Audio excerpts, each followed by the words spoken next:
So when we think of the Middle Ages, we actually think of something medieval. And by something medieval, right, medieval comes with baggage. So when we think of something medieval, we think of this giant gap between how people kind of behaved and acted and what they thought and their manner. It's something very foreign in the Middle Ages versus what happens when we get to modernity. So medieval is almost never a compliment, right? It is always something that we see as negative. And what I'd like to try to draw out in this presentation is the fact that actually there's a lot more that connects us to people in the Middle Ages and to their inner thought and their life and their concerns and the kinds of dynamics that resonate. They are actually some things that I think we can learn from.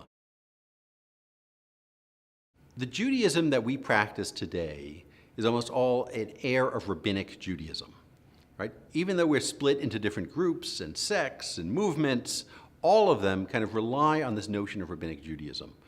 But rabbinic Judaism, it was not preordained that we would all become rabbinic Jews. We could have been some other kind of Jew.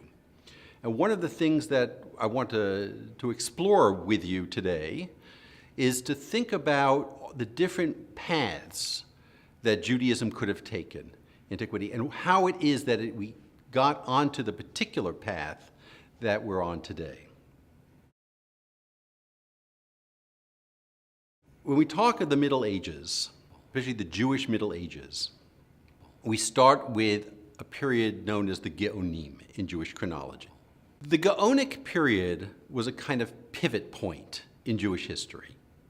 So on the one hand, it came out of late antiquity, and what the Geonim did is to take kind of the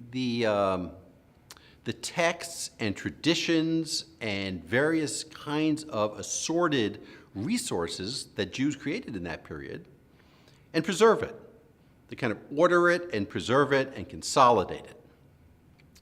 Yet on the other hand, it was also a time of great innovation.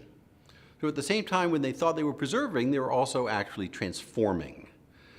So what we'll see in this, and this may be, it may be characteristic of many Jewish kinds of creative endeavors all through history, is that there's no such thing in a way as pure preservation. Preservation always means transformation.